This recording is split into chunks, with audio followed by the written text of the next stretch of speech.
Bonjour tout le monde, bienvenue à notre séance du Conseil, séance du 15 février 2021. Ce sera une courte rencontre ce soir. Donc, pour débuter, et bon, évidemment, on se doit là, de tenir cette séance par, par Zoom, étant donné là, que le décret ne nous permet pas d'accueillir des gens, des citoyens à l'Hôtel de Ville. Donc, nous procéderons donc à l'ouverture de la séance. S'il vous plaît, est-ce que j'ai quelqu'un pour proposer? Propose l'ouverture de la séance. Proposé par Mme Robert et appuyé par? Et je l'appuie. M. Pépin.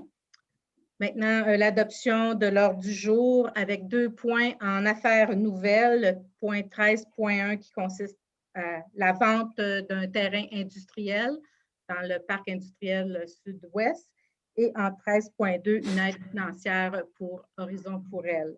Est-ce que j'ai quelqu'un pour proposer l'adoption avec les 2 points en ajout? Je propose l'adoption. Proposé par Mme Robert et appuyé par? Et je l'appuie. Ce qui nous amène à notre première période de questions. Comme à l'habituel, je vous invite à écrire vos questions sur Facebook et d'ici les 24 prochaines heures, nous répondrons à vos questions. L'adoption maintenant des procès-verbaux, donc procès-verbal du 2 février.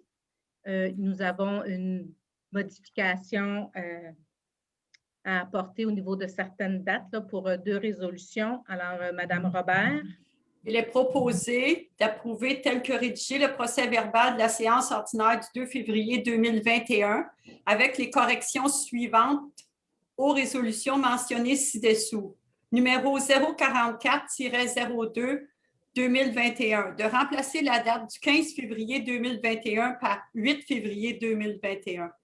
Le numéro 049-02-2021, de remplacer la date du 2 février 2021 par 22 février 2021. J'en fais la proposition. Proposée par Mme Robert et appuyée par? Je l'appuie. M. Marcotte. En fait, c'était des dates d'embauche. Le début, les gens commençaient à travailler chez nous, donc les dates ont été modifiées. Ça nous amène au point 6.2.1, autorisation de vente d'immeubles à défaut de paiement des taxes municipales par la MRC de Bromissisquoi. Donc, on avait déjà passé là, une résolution comme quoi qu'on mandatait la MRC pour procéder là, à la vente pour défaut de taxes. Alors, M. Lucier. Oui. Il est proposé d'autoriser en vertu de la loi la vente des immeubles en défaut de paiement en tout et en partie des taxes municipales et ou scolaires des années 2019 et antérieures, le 10 juin 2021, ou à une autre date à être fixée par la MRC Bromissisquoi en fonction des directives gouvernementales en lien avec la COVID-19, de permettre au cours du processus et sur demande de la MRC la réduction du montant dû en acceptant de soustraire les taxes de l'année courante et autres, et ce, sur autorisation écrite de la trésorière, de mandater la MRC Bromissisquoi de procéder à la dite vente conformément à l'entente sous-mentionnée, d'autoriser au nom de la Ville de Cowansville la greffière et ou, en son absence, la trésorière à assister à la vente et à faire la première mise et ou acquérir tout immeuble en défaut de paiement des taxes de la Ville de Cowansville faisant l'objet de cette vente. La Ville de Cowansville n'étant cependant pas tenue de payer immédiatement le montant de l'adjudication. Que le cas échéant, le montant de la première mise ne doit cependant en aucun cas dépasser le montant des taxes en capital, intérêts et frais, plus un montant suffisant pour satisfaire à toute créance prioritaire ou hypothécaire d'un rang antérieur ou égal à celui des taxes municipales. J'en fais la proposition. Proposé par M. Lucier et appuyé par? Et je l'appuie. M. Pépin. 6.3.1, modification à la résolution 010-01-2021. On avait nommé là, 2 personnes pour l'application du règlement au niveau de la loi sur l'encadrement concernant les chiens. Donc, il y a une modification. M. Marcotte. Il est proposé de modifier la résolution 010-01 2021 afin de remplacer Soledad Gonichi et Héloïse Charbonneau par Marc-Antoine Donlevy, directeur du service de l'aménagement urbain et de l'environnement et ou tout autre employé de ce service à titre d'employé délégué pour la gestion du dossier portant le numéro 2021-AN-01 en vertu de l'article 14 du règlement d'application de la loi visant à favoriser la protection des personnes par la mise en place d'un encadrement concernant les chiens. J'en fais la proposition. Proposé par M. Marcotte et appuyé par Je l'appuie. M. Mercier. 7.1, adoption règlement numéro 1895 décrétant des dépenses en immobilisation et un emprunt de 3,5 millions. Donc, ça concerne un règlement d'emprunt qui va couvrir certaines dépenses reliées à l'acquisition de véhicules et d'équipements, des travaux de pavage, de bordure, des travaux d'aqueduc, d'égouts, de fondation, de réfection de bâtiments municipaux, d'aménagement d'aires de repos. Voilà. Monsieur Pépin, s'il vous plaît, pour l'adoption du règlement. Oui, il est proposé d'adopter le règlement numéro 1895 décrétant des dépenses en immobilisation d'un emprunt de 3 500 000 $. J'en fais la proposition. Madame la mairesse, je voudrais juste rajouter qu'il va y avoir un processus d'approbation par les personnes habiles à voter et par la tenue d'un registre selon les directives qui sont énoncées par décret actuellement. Là. Donc, ça doit être passé par résolution que vous allez de l'avant avec un processus comme ça. Parfait. Donc, j'ai une proposition de M. Pépin avec cet ajout de Mme Lamarche et appuyé par Je l'appuie. Mme Robert. Maintenant, 7.2, l'adoption du règlement numéro 1841-25-2020. C'est un règlement là, qui se trouve pour l'aménagement dans le secteur de la rue des Marguerites, où on avait en premier lieu là, accordé des logements pour des immeubles pour 17 logements. Maintenant, il y a une modification pour accepter un 12 logements. Donc, M. Marcotte. Il est proposé d'adopter le règlement numéro 1841-25-2020, intitulé Règlement modifiant le règlement du zonage numéro 1841, afin d'autoriser le multifamilial de 12 logements minimum dans la zone RC 21 et d'agrandir la zone RC 22 à même les limites de la zone CBB-2. J'en fais la proposition. Proposé par M. Marcotte et appuyé par Je l'appuie. M. Mercier. En 8.1, autorisation de signature, vente d'un terrain résidentiel, lot 3 799 838 sur la rue Albert. Donc, la municipalité avait un terrain, on avait mis une affiche et on a eu une offre. Donc, M. Mercier. Donc, il est proposé de vendre à Mme Sylvie Lavoie et M. Patrick Lorrain le terrain portant le numéro de lot 3 799 838 du cadastre du Québec, d'une superficie de 871 mètres carrés pour un montant total de 65 231 $ plus les taxes applicables aux conditions plus amplement décrites à l'annexe A, telles que soumises au Conseil au soutien de la présente résolution, d'autoriser la mairesse et la greffière à signer pour et au nom de la Ville, l'acte notarié à intervenir, ainsi que tout document nécessaire à l'exécution de la présente résolution, que les honoraires professionnels du notaire soient assumés par l'acquéreur. J'en fais la proposition. Proposé par M. Mercier et appuyé par Je l'appuie. M. Lucier. 8.1 maintenant, un PIA 2020-098 au 132 rue Janine Suto. Mme Baudry. Oui, donc considérant l'avis favorable à l'unanimité du comité consultatif d'urbanisme, il est proposé d'approuver la demande de PIA 2020-098 relative à la propriété sise au 132 rue Janine Suto, lot 6 344 795 du cadastre du Québec, de manière à permettre la construction d'une habitation unifamiliale de 1 étage avec garage sous le niveau du rez-de-chaussée. J'en fais la proposition. Proposé par Mme Baudry et appuyé par? Et je l'appuie. Appuyé par M. Pépin. En 8.3, alors le Conseil Après la décision de reprendre les procédures relatives à l'adoption du projet particulier de construction et de modification ou d'occupation d'un immeuble PPC-moi, numéro 2019-096, relatif à un projet de développement résidentiel au centre-ville, secteur du centre commercial, lot 3 355 675 et 3 738 571, publication et tenue du registre.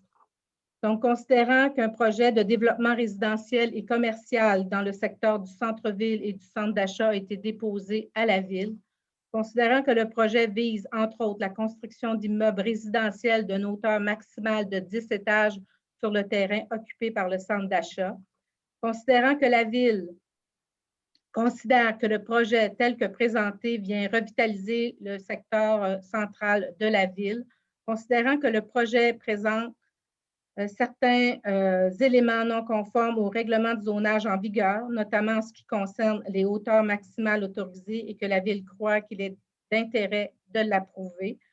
Considérant que la Ville a adopté le règlement numéro 1881 sur les projets particuliers de construction, de modification et d'occupation des immeubles PPC-moi, considérant que le projet tel que présenté est conforme aux critères et objectifs du plan d'urbanisme en vigueur, considérant qu'un premier projet PPC-moi a été déposé à la séance ordinaire du 7 janvier 2020, considérant que 2 consultations publiques ont été tenues le 22 janvier 2020 conformément à la loi, considérant qu'un second projet PPC-moi a été adopté à la séance ordinaire du 4 février 2020, considérant qu'un avis public aux personnes intéressées ayant le droit de signer une demande de participation à un référendum a été publié le 19 février 2020 et que la Ville a reçu des signatures de la plupart des zones concernées par le projet, considérant le décret gouvernemental numéro 177-2020 concernant une déclaration d'urgence sanitaire conformément à l'article